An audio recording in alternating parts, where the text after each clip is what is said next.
This multi-dimensional forum will showcase capital market, FDI and Welcome to Sri Lanka's FDI and Capital Market Showcase at Asia's first and largest virtual investment forum. This three-day forum will empower investors, giving them deep insights into investment opportunities in Sri Lanka while shedding light on the country's investor-friendly policy frameworks and enabling environments. Due to its strategic location, Sri Lanka is the gateway to Asia and is set to become Asia's next growth haven. Strong growth fundamentals, bolstered by the pro-development policies of the government, are set to deliver a decade of growth, doubling the nation's economy and unleashing Sri Lanka's true potential. This forum aims to give global investors the opportunity to hear from and engage with government leaders, investment facilitation and promotion agencies, industry and subject matter experts, and listed corporates. Learn firsthand about FDI projects, listed companies, private equity placements, policy frameworks, and the legislative landscape while interacting with government agencies, state-owned enterprises, industry leaders, global investors, and peers. This multi-dimensional forum will showcase capital market, FDI and private equity opportunities, strategic projects and investor testimonials, and will also feature sectoral deep dive sessions and hot topic discussion. The co-conveners of Sri Lanka Investment Forum 2021, the Board of Investment of Sri Lanka, the Ceylon Chamber of Commerce, and the Colombo Stock Exchange have brought together Sri Lanka's public and private sectors onto one global stage, highlighting key investment propositions across a range of priority sectors. Ayubowan, Vanakkam, welcome. Asia's next growth haven awaits you.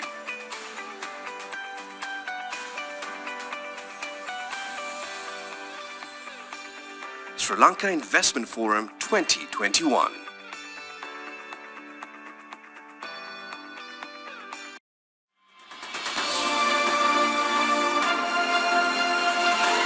Welcome, ladies and gentlemen, to day 2 of the Sri Lanka Investment Forum 2021, the first and the largest virtual investment forum in Asia. To kick off the day's proceedings, please welcome Mr. Sanjay Mohattala, the Chairman of the Board of Investment in Sri Lanka.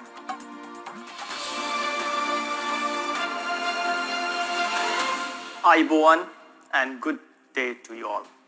I would first like to thank you all for your presence on this occasion. It's with great pleasure that I welcome you all to the inauguration of Day 2 of Sri Lanka Investment Forum. This event is Asia's first and largest virtual investment forum and is themed Invest Sri Lanka, Asia's next growth haven. Jointly hosted by the Board of Investment of Sri Lanka, the BOI, Colombo Stock Exchange, TSE, and the Chamber of Commerce, this forum offers a preview of attractive investment opportunities in Sri Lanka across foreign direct investment projects, private equity placements, investment in listed companies, and corporates. This forum will include sessions and presentations by senior government leaders, including head of state, top leadership of public and private companies, global experts, investment bankers, and advisory firms. My sincere appreciation goes to His Excellency Honorable Gotabaya Rajapaksa, the President of the Democratic Socialist Republic of Sri Lanka, for inaugurating this forum yesterday. His Excellency articulated the vision set out by his government for a decade of inclusive growth, which would enable us to double the GDP and position Sri Lanka strategically through key thrust sectors by providing international community with the right infrastructure and policy framework to capture the full potential Sri Lanka has to offer the world. Yesterday being day 1, we also had Dr. P.V. Jayasundara, Secretary to the President, providing insights into the country's national policy framework, while a panel featuring the Governor of Central Bank, the Secretary to the Treasury, and global economists discussed Sri Lanka's economic trajectory. FDI and capital market opportunities were complemented with in-depth sessions and investment facilitation and key focus sectors by the senior leadership of Board of Investment, while insights into the regulatory framework to drive capital market growth was delivered by the Chairman, Securities and Exchange Commission. Sri Lanka software and services industry conducted a deep dive forum hosted by Sri Lanka's Association of Software and Service Companies, known as SLASCOM, in addition to the keynote addressed by SLASCOM Chairman on Sri Lanka as Asia IT BPM destination of choice. We also had Minister of Justice speak on the steps underway to create an investor-friendly legal framework to facilitate FDI, while a number of key investors shared their experience about investing in Sri Lanka. And all of this was just day one. Today we have an equally exciting and interesting lineup, including both a plenary and a deep dive session into much talked about Port City, Sri Lanka's most exciting economic prospects for the near future.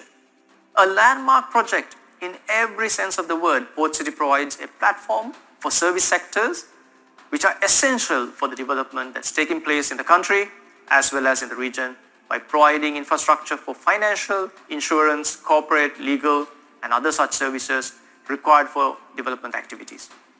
I'm confident that Port City, the Colombo International Financial Center, will make substantial contribution to overall economic development and growth of Sri Lanka. In addition, we have sessions to walk us through and step changes the government are taking to enhance ease of doing business. Today, we will also have Sri Lanka's infrastructure roadmap being explained by none other than Honorable Nalaka Godehewa, State Minister, Urban Development, Coast Conservation, Waste Disposal, and Community Cleanliness. The chairs of Sri Lanka Tourism, the Export Development Board, will provide insights to strategy and key sectors respectively, while trade policy, market access, digital connectivity, agriculture modernization, Sri Lanka's logistic roadmap, human development, and perspectives of the country as an ethical manufacturing destination will be covered by respective institutional heads and industry leaders. Deep dive sessions today include Sri Lanka's energy roadmap, trade landscape, and legal context of setting up business in Sri Lanka, Sri Lanka's intellectual property framework, the tourism-related investment opportunity in Sri Lanka. Each of these sessions will be conducted by leading resources persons acknowledged as experts in their respective fields, both locally and globally. I'm sure you will agree that this indeed is an exciting lineup. And on behalf of the government and the national economic operators of Sri Lanka, I hope you will maximize your presence here today. To commence the proceedings for the day, may I now welcome His Excellency Honorable Mahinda Rajapaksa, Prime Minister, the Democratic Socialist Republic of Sri Lanka, who also serves as the country's Minister of Finance, to share his thoughts on this occasion of the inauguration of Day 2, Sri Lanka's Investment Forum.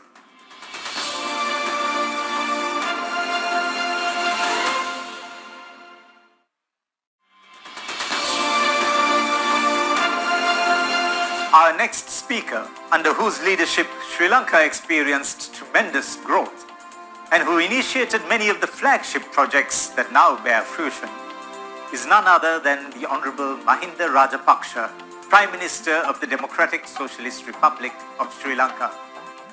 We are delighted to welcome the Honorable Mahinda Rajapaksa.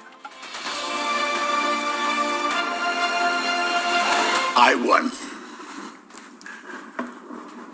ආයෝජන මණ්ඩලය කොළඹ කොටස් වෙළඳපොළ සහ ලංකා වාණිජ මණ්ඩලයේ සභාපතිවරුනි මිත්‍රවරුනි ආයෝජන මණ්ඩලය කොළඹ කොටස් වෙළඳපොළ සහ ලංකා වාණිජ මණ්ඩලය යන ආයතන එකමුතුව සංවිධානය කර ඇති අන්තර්ජාලය ඔස්සේ සිදු කෙරෙන මෙම සංසදයට සහභාගී වීමට ලැබීම අපට මහත් සතුටක්.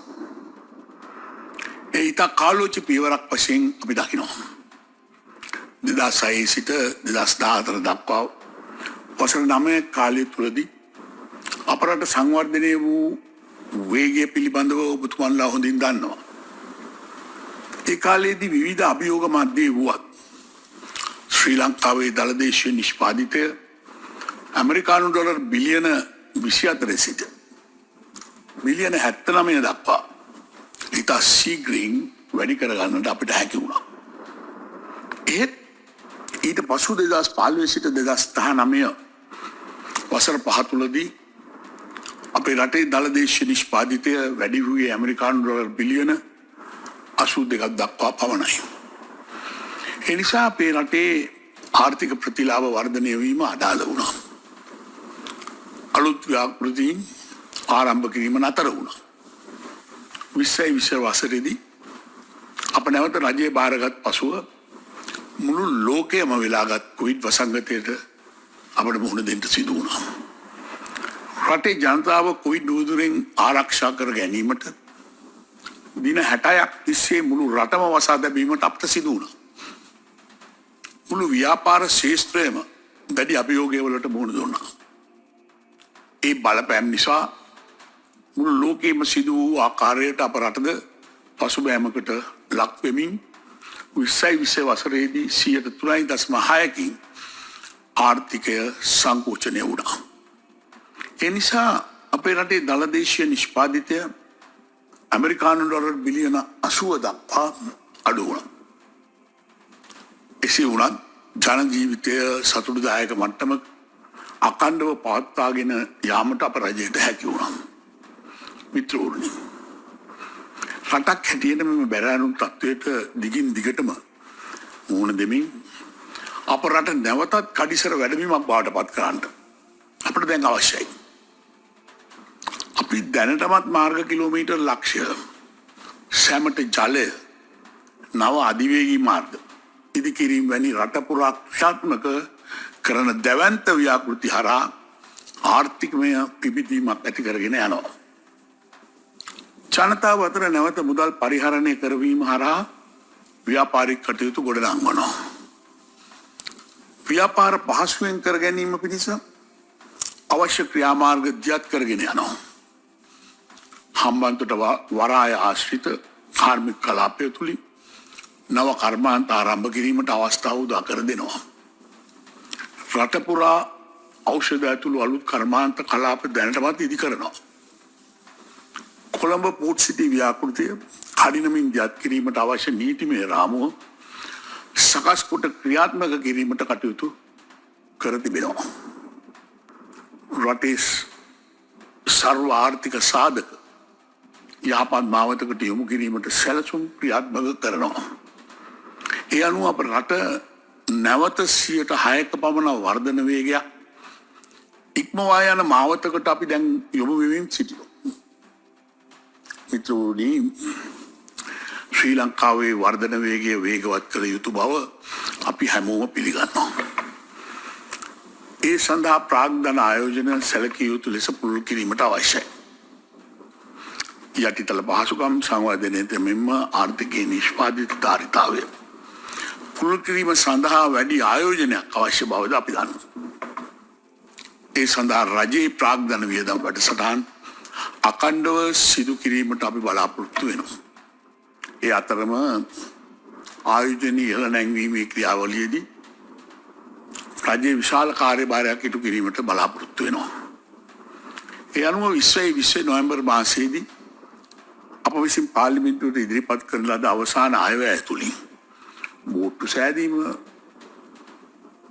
බන්ධිත ගුදාම්, අක්වෙරළ ව්‍යාපාර වලට අදාළ ගුදාම් සහ පුනර්ජනනීය බල ශක්තිය වැනි තෝරාගත් අංශවල ආයෝජකයින්ට නව බදු නිදහස් කිරීම, මුල්‍ය සහ මුල්‍ය නොවන දිරිගැන්වීම යනාදිය අපි හඳුන්වා දුන්නා.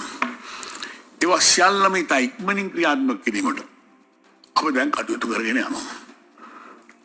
ඒ අතරම නව පෝට් සිටි නගරය පදනම් කොටගෙන ඊළඟ අවුරුදු 5 තුලදී අප රට තුළට අවම වශයෙන් ඇමරිකානු ඩොලර් බිලියන 15ක පමණ ආයෝජන ආකර්ෂණය කර ගැනීමට අපි දැන් කටයුතු කරගෙන යනවා. ඒ සඳහා අවශ්‍ය නීතිමය සහ ව්‍යාපාර කිරීමේ පහසුතා රාමුව අද වෙන විටත් නව 50ක් වලින් අප ස්ථාපනය කරලා තියෙනවා. ඒ හරහා කොවිඩ් වසංගත මැදේ වුවද අප රටේ හැරවුම් ලක්ෂයක් සනිටුවාන් කරවීමට අපට හැකි වනු ඇතයි අප විශ්වාස කරනවා. නව 50 යටතේ එක කවුළුවකින් සියලුම සේවාවන් ආයෝජනයට ලබා ගැනීමට හැකිවන නිසා අප බලාපොරොත්තු වන්නේ ලෝකයේම ඉහළ පෙළේ ආයෝජකයන් අප රටට පිවිසෙන්නට දිරිමත් කිරීමයි. මිත්‍රවරුනි, වර්තමානයේදී ණය ගන්නවා වෙනුවට ණය නොවන විදේශ විනිමය ගලායීම අපි ඉලක්ක කළ යුතුයි. ඒ සඳහා විවිධ මෙවලම් සහ වැඩසටහන් අපි ක්‍රියාත්මක කළ යුතුයි. මේවා අතරකින් පෞද්ගලික කොටස්, ප්‍රයිවට් ඉක්විටි, අලවිය කොටස් වෙළඳපොලේ ලයිස්තුගත සුරකින්පත් listed securities වර්ධනය, ණය උපකරණ, debt instruments කාර්යක්ෂම කිරීම, නව ව්‍යාපාර ප්‍රාග්ධනය, venture capital ජනප්‍රිය කිරීම යනාදී වැඩසටහන් වලට අප මුල් තැනක් ලබා දිය යුතු වෙනවා. ඒ වෙනුවෙන් නව ව්‍යාපාර සඳහා විදේශිකයන් කෙරෙන ආයෝජන සඳහා පසුබිම් අපි දැනටම සකස් කරමින් සිටිනවා. මේ අතර වසංගතයේ මැදේ වුවද කොළඹ කොටස් වෙළඳපොලේ මෑතකාලීන ක්‍රියාකාරීත්වය ගැන සතුටු විය හැකියි. මිත්‍රවරුනි, පෞද්ගලිකාංශයේ ආයෝජකයින්ට උනන්දුවක් දැක්විය හැකි නිශ්චිත ආයෝජන අවස්ථා ගණනාවක් ගැන මා දැනටමත් විස්තර කරනවා. ඒවයි බොහෝමයක් ආයෝජන සමුළුව තුළ ඉස්මතු කෙරෙන බවත් මට පෙන්වනවා.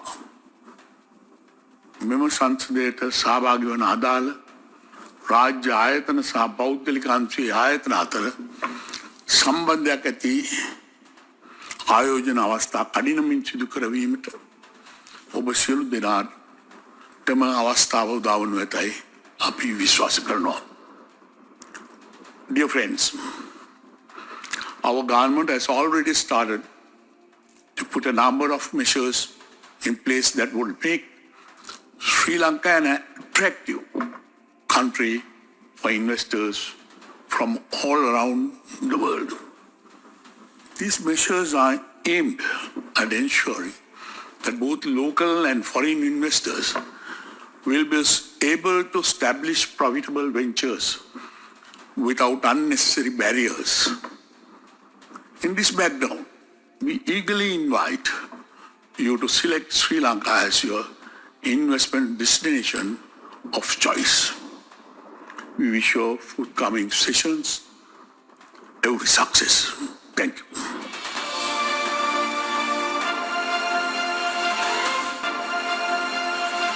We move on to our first plenary session of the day, and it is my pleasure to invite Mr. Tulsi Aluvihara, Assistant Managing Director of the CHEC Port City, who will speak on the Port City Colombo, the gateway to South Asia.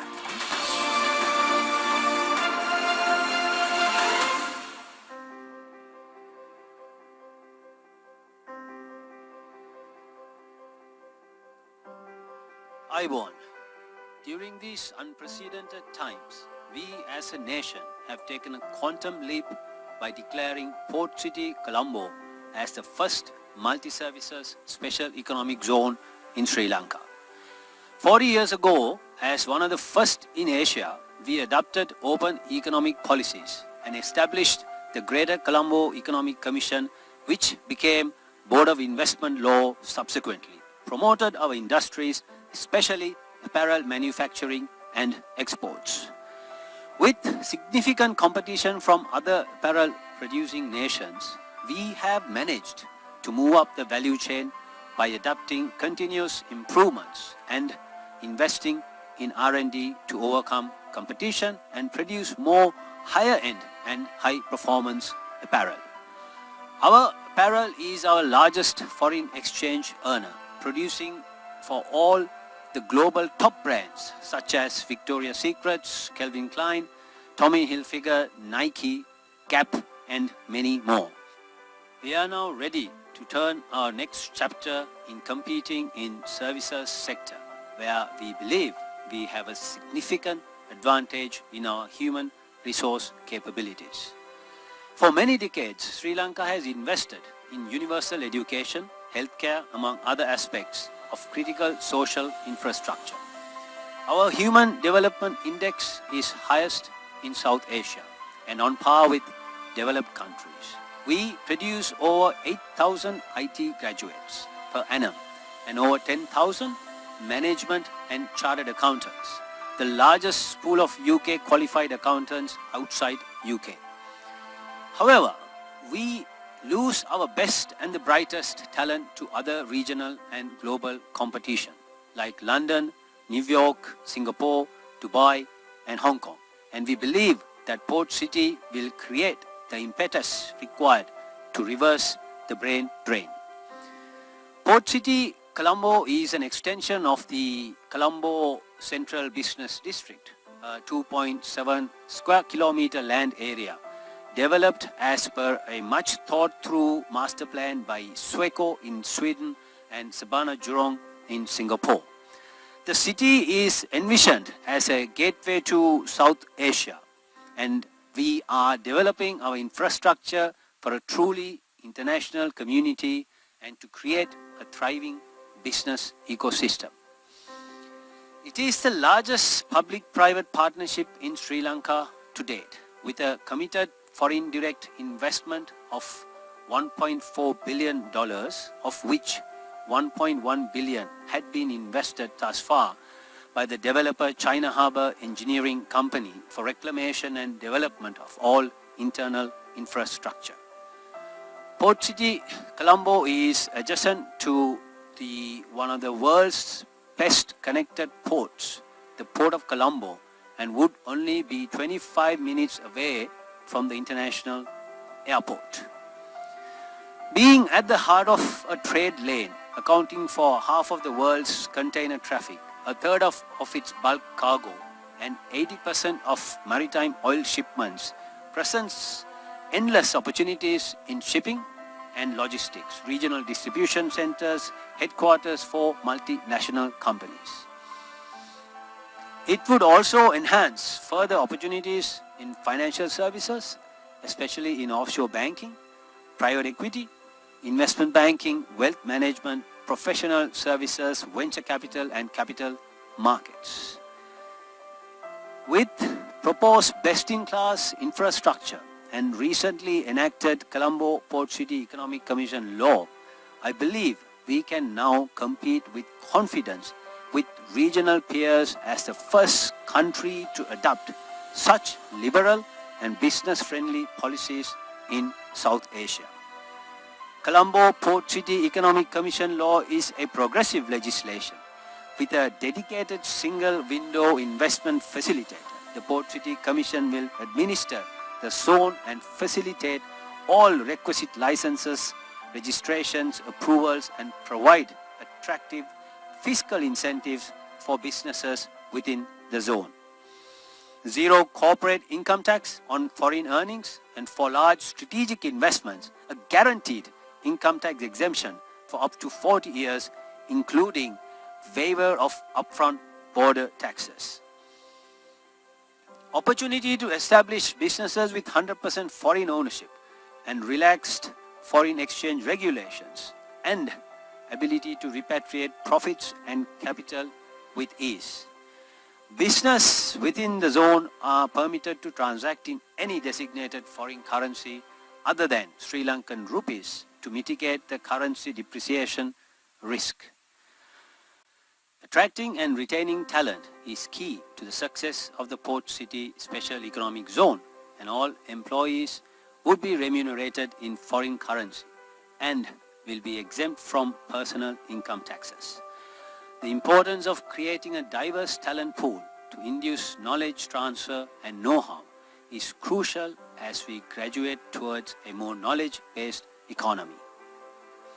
Thus, the zone imposes no restriction on employment of expatriates, and all workers could be employed as per terms of their contract, allowing businesses to maintain a flexible corporate structure. We understand that building investor confidence and predictable policy environment is key to attract foreign investment. Your investment is protected with a specific undertaking that no registration, license, authorization, permit or any other approval granted in terms of the Port City Economic Commission Act be revoked or arbitrarily terminated. To facilitate ease of doing business and to address our inherent delays in the courts in resolving commercial disputes, a dedicated international dispute resolution center will be established. The Dispute Resolution Center will be independent, speedy and transparent. All disputes from any written agreement executed by the Commission to be referred to arbitration at the Commercial Dispute Resolution Center to dispense expeditiously. Further, courts in Sri Lanka will hear and determine any case filed with priority.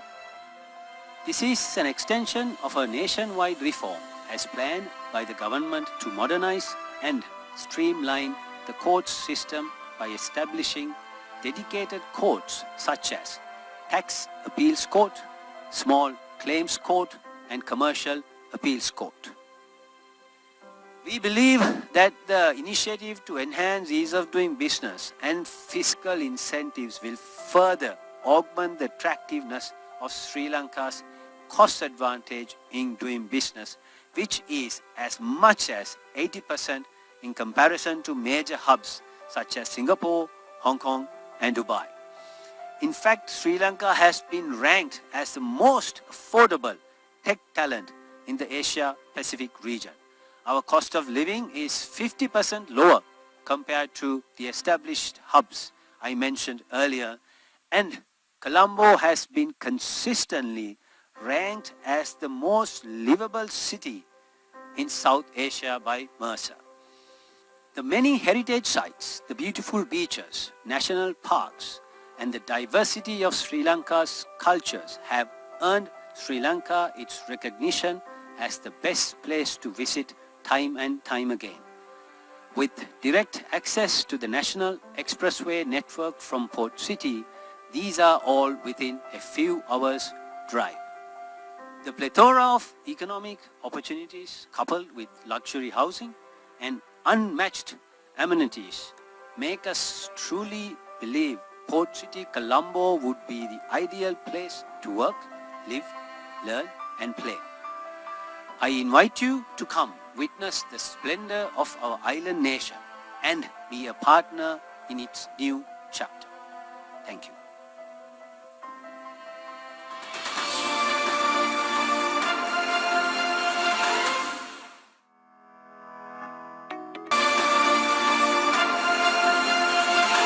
Thank you, Mr. Alovihara. Next, we would like to invite General Shavendra Silva, Head of the National Operational Center for Prevention of COVID-19 and Chief of Defence Staff and Commander of the Sri Lanka Army.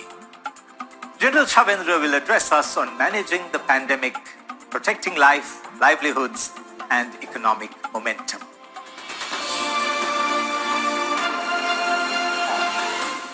Distinguished guests, participants, very good morning to all of you.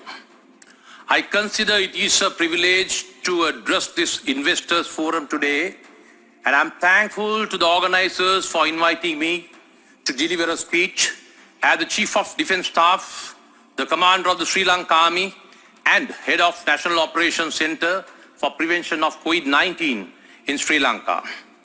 I wish to share my thoughts on managing the COVID-19 pandemic, protecting life, livelihood, and economic progress. As we all know, the COVID-19 pandemic has disturbed the entire livelihood of the world, posing a substantial threat to the social and economic well-being of mankind. Despite the consequent economic retardation, this pandemic has challenged the security of human lives as never before. In this extensively connected world, it is not possible to design the livelihood in isolation. It is necessary to maintain economic, diplomatic, and social relationships with the world. Thus, it has to be understood that managing the pandemic, preserving the economy, and restoring complete normalcy is an enormous challenge.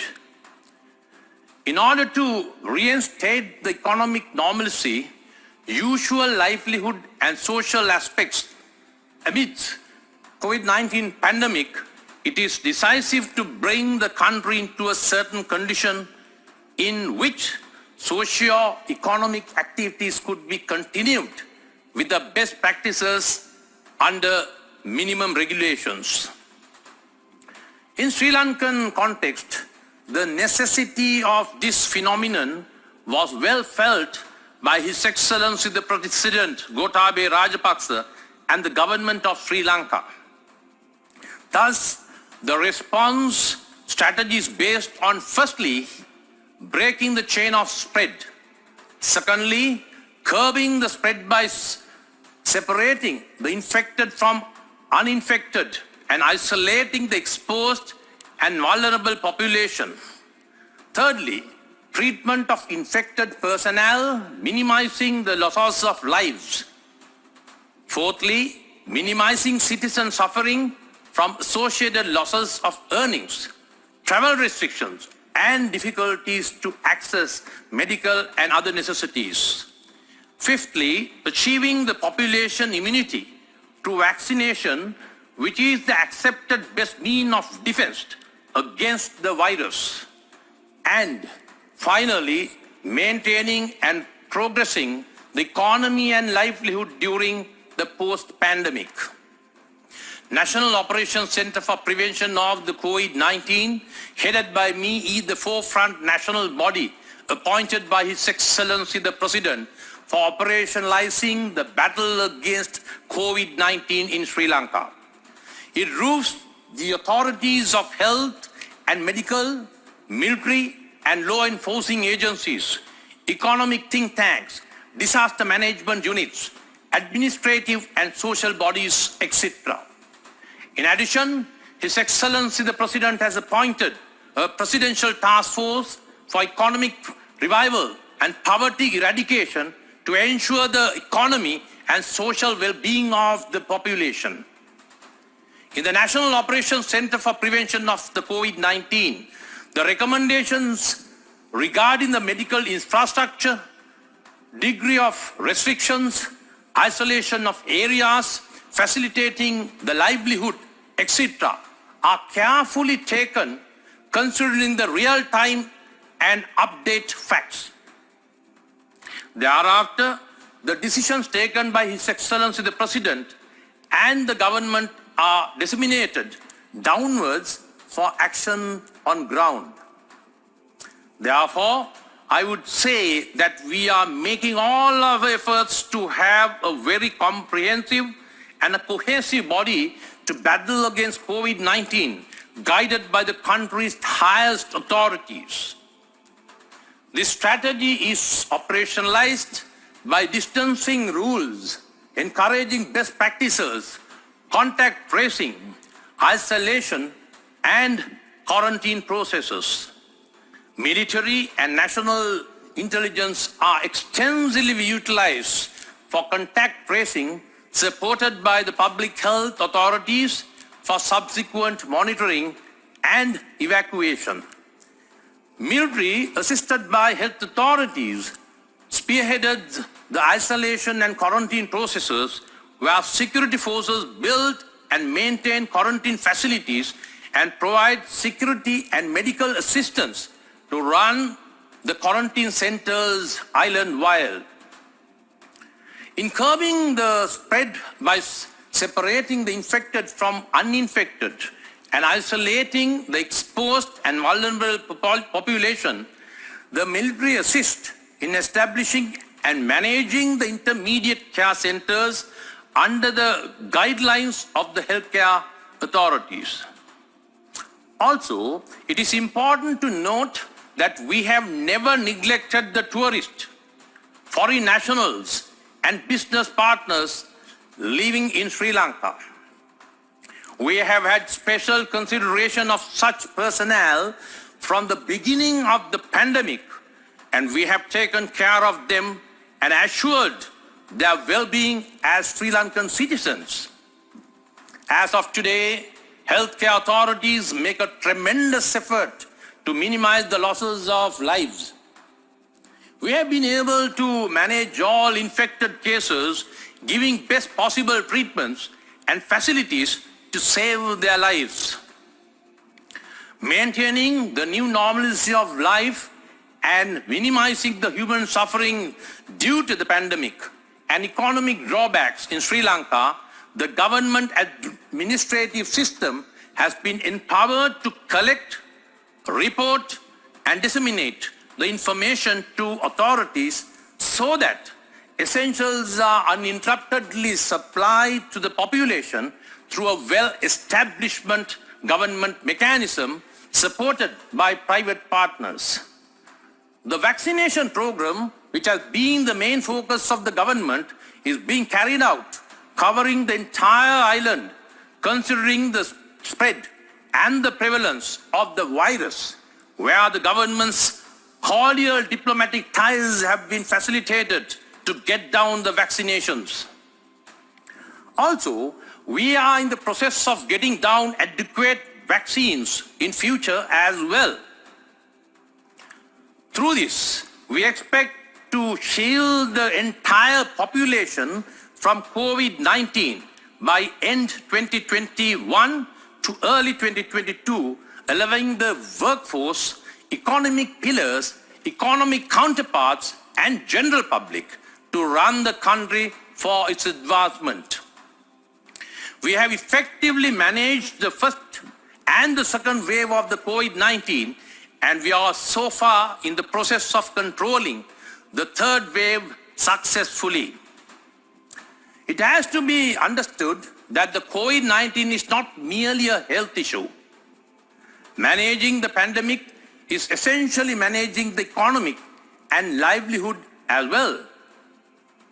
Also, the resilience in pandemic is essentially the resilience in the economy too. Therefore, the government has never underestimated the importance of local and international economic activities to run the country's economy. The government, under the visionary leadership of His Excellency the President, initially identified economic indicators to keep the momentum of the economy whilst battling with the pandemic. The basis for this is preserving the conducive environment for economic activities, scaling from daily wage earners to large-scale factories, especially the apparel sector that largely contributes to the country's economy. Small country like us cannot lock down for a long period unless the country has a very strong economy. I think we have been so far able to maintain the higher potential to engage in economic activities during this pandemic. This is where the local and external investors must give a significant thought. Amidst the pandemic, we emphasized on improving domestic products, achieving self-sufficiency in food and services, and increasing the exports and value-adding of goods and services. The government has encouraged and empowered the small, medium, and major businesses counterparts with necessary financial, legal, and technological assistance. Therefore, I believe Sri Lanka is ready to explore and absorb industrial, agricultural, and service-based opportunities by now, and to achieve such hallmarks for a country like us amidst pandemic. It should be a balanced approach between health and the economic sectors. Preserving the national economy has been a decisive factor for Sri Lanka before the pandemic, during the pandemic, and will be post-pandemic too. We have given equal emphasis to external and internal aspects of national economy. Let me emphasize that despite having imposed travel restrictions to control the spreading of the COVID-19, the country was never closed for economic and economic-related activities. Our pandemic management strategy includes the uninterrupted running of industries, factories, export agencies, and international businesses where the employees have been assured to work amidst the pandemic with all necessary healthcare precautions and associated facilities. This has been the strength of Sri Lanka so far. We have emphasized on safe tourism, giving the guarantee to long and short-term tourists that Sri Lanka is a safer destination. We are in the process of developing and improving the biosecure bubble in tourism, sports, and diplomatic visits. Sri Lanka has proven its competencies in providing a biosecure environment from the port of landing back to the departure. In this aspect, we have readjusted infrastructure, transport, food and beverage, and health facilities to provide cutting-edge and quality service. Also, by now, we are focusing on enhancing Sri Lanka's potential in facilitating MICE tourism, meaning meetings, incentives, conferences, and exhibitions. Considering the situation in and around the world, we expect the relatively safer situation in Sri Lanka will give a boost to this market in time to come. Despite the restrictions due to the COVID-19 pandemic, Sri Lanka has committed to continuing the building of necessary infrastructure and service facilities for the industrial and business advancement, which is a significant prerequisite for external and internal economic partnerships. Sri Lanka's major development projects and infrastructure projects were not delayed due to the pandemic, and also the health and safety of the workers have never been compromised. To maintain the economic momentum, the Sri Lankan strategy has given due focus to preserve the Sri Lankan identity in the international market, where plantation and agricultural sectors are functioning under strict health guidelines despite the pandemic. In this regard, Sri Lanka has special consideration for identical Sri Lankan agriculture products such as tea and spices. Sri Lanka, being a centrally situated country in the Indian Ocean, understands the value of sea transportation, backloading operations, and re-exports. Also, we value the expectations of the friendly foreign countries worldwide and their necessity of providing uninterrupted sea transportation of goods and supplies, in which Sri Lanka plays a vital role. This aspect was widely considered from the beginning of the battle against COVID-19. With the valuable inputs of all economic stakeholders, seaports were continuously in operation amidst the pandemic. Accordingly, the health safety precautions of the employees and the ports were designed, and we have been very successfully functioning the port operations by now.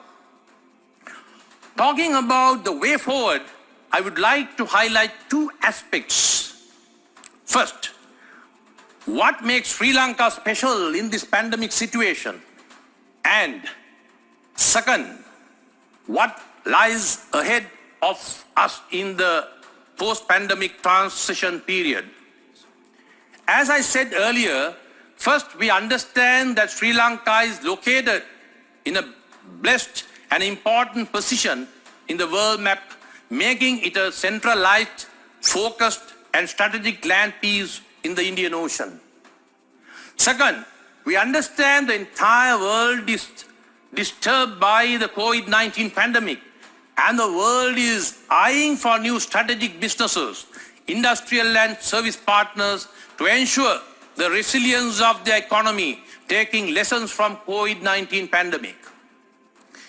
If we superimpose the strategic location of Sri Lanka, it is possible to identify the opportunities that can reap mutual benefits to Sri Lanka and partners around the world. I believe Sri Lanka is a unique and land of opportunities for economic partnerships as of today. Thus, what lies ahead of us in time to come is the building of fruitful and mutually benefiting relationships with commercial partners around the globe. As I said before, I wish to re-emphasize that Sri Lanka is a land of opportunities and invite this forum to improved connectivity, trusted cooperation, and strategic economic partnerships reaping mutual benefits. Last but the least, let me thank all the participants and for having me invited to share my thoughts today. I wish you all the very best in future endeavors. Have a good day.